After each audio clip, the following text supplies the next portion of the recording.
ଯାତ୍ରା ରେ ଅଶ୍ଳୀଳ ଡ୍ୟାନ୍ସ କୁ ବିରୋଧ କରାଯାଉଛି।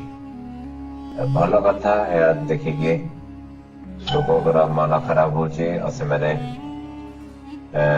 ଝିଅଙ୍କ ସହିତ ଖରାପ କାମ କରିବାକୁ ଚେଷ୍ଟା କରିବେ, ସାଙ୍ଗରେ ଝିଅଙ୍କର ନାରୀଙ୍କ କ୍ୟାରେକ୍ଟର ବି ଖରାପ କରୁଛି। ତା ସତ୍ତ୍ୱେ ସତ୍ତ୍ୱେ ଝିଅ ମାନଙ୍କର କମ କପଡା, ଛୋଟ କପଡା ଆଉ ବ୍ୟୁଟି କଣ୍ଟେଷ୍ଟ ବି ବିରୋଧ କରିବା ଦରକାର, क्योंकि ଏହା ଝିଅଙ୍କର ନାରୀଙ୍କ କ୍ୟାରେକ୍ଟର ଖରାପ କରୁଛି। ଏହା ହିଁ କାରଣ ଆଜି ନାରୀ ଗୁଡାକ ସେ ଝଗଡା ପରକିନା ପ୍ରୀତି କରିବାକୁ ସ୍ୱାମୀଙ୍କ ଛୁଆକୁ ଛାଡି ଦଉଛନ୍ତି। ମା ଓ ସ୍ତ୍ରୀର ସମ୍ପର୍କ ଶେଷ ହବାକୁ ଆସିଲାଣି। ଏହା ସବୁ ହବ ବୋଲି ପୁରୁଣା ଯୁଗରେ ନାରୀ ଉପରେ ବାଧକ ଥିଲା।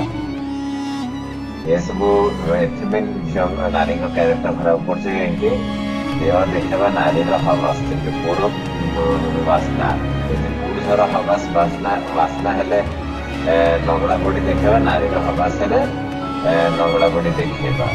ଏସବୁକୁ ରୋକ ଲଗା ହେଲେ ସବୁ ନାରୀ ପୁରୁଣା ଯୁଗ ପରି ଭଲ ହେଇଯିବେ।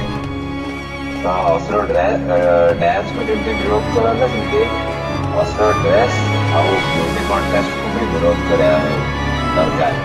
ଓଡ଼ିଶା ଯେଉଁ ବ୍ୟୁଟି କଣ୍ଟେଷ୍ଟ ଦେଖିକି ପ୍ରାଉଡ ନାହିଁ, ସେଟାକୁ ଧିକ୍କାର ନଜରରେ ଦେଖିବା କଥା।